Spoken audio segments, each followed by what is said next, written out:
गुरु प्रदोष व्रत कथा. जो प्रदोष गुरुवार येतो त्याला गुरु प्रदोष असे म्हणतात. गुरु प्रदोष व्रतामध्ये महादेवाची पूजा करण्याचा कालावधी सायंकाळी 5:51 पासून 7:21 पर्यंतच आहे. गुरु प्रदोष व्रत कथा ऐकल्याने किंवा वाचन केल्याने आपल्या सर्व मनोकामना पूर्ण होतात. सर्व संकटापासून मुक्ती मिळते. जीवनात सर्व सुख समृद्धी प्राप्त होते. संतती प्राप्ती होते. कुंडलीत गुरुग्रह बलवान होतो. पितरांचा आशीर्वाद मिळतो. भगवान शंकर आणि भगवान विष्णू यांची कृपा प्राप्त होते. हे व्रत केल्याने 100 गाय दान करण्याचे फळही मिळते. गुरुवारी त्रयोदशी प्रदोष व्रताची पौराणिक कथा अशा प्रकारे आहे. एकदा इंद्र व वृत्तासुराची सेना यांच्यात घनघोर युद्ध झाले. देवतांनी दैत्य सेनेचा खूप मोठा पराभव केला. दैत्याचे खूप सैन्य मारले गेले. त्यामुळे वृत्तासुराला खूप राग आला आणि तो स्वतः युद्धाला आला. राक्षसी मायावी रूपाने त्याने अतिविक्राळ असे रूप धारण केले. सर्व देवदेवता घाबरले आणि गुरुदेव बृहस्पतींकडे गेले. तेव्हा बृहस्पती महाराज देवतांना म्हणाले, मी तुम्हाला अगोदर वृत्तासुराचा परिचय सांगतो. वृत्तासुर खूप मोठा तपस्वी आणि कर्मनिष्ठ आहे.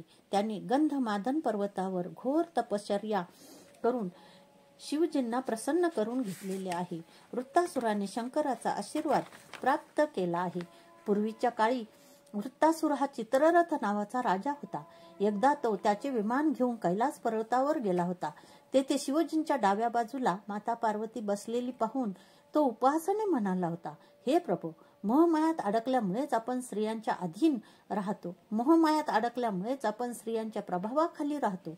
परंतु देवलोक सभेत स्त्री अशी मिठी मारून बसलेली मी आजवर कधीही पाहिली नाही. चित्ररथाचे हे बोलणे ऐकून सर्वव्यापी शिवशंकर हसले आणि म्हणाले, हे राजा, माझा व्यावहारिक दृष्टिकोन वेगळा आहे.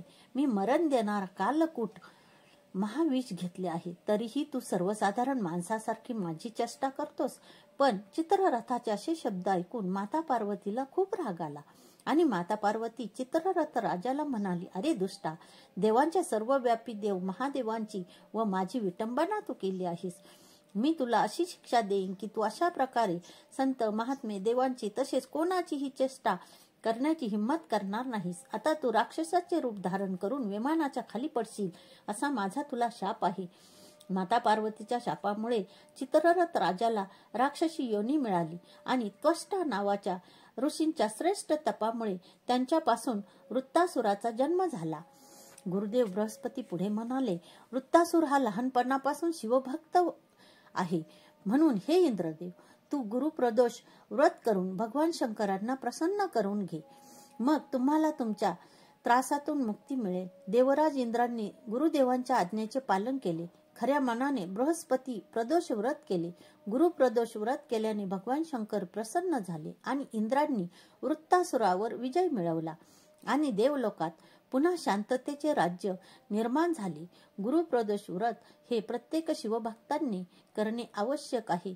गुरु प्रदोष व्रत केल्याने आपल्याला सुख समृद्धी मिळते आणि आपल्या सर्व मनोकामना पूर्ण होतात. अशा प्रकारे ही कथा या ठिकाणी संपलेली आहे.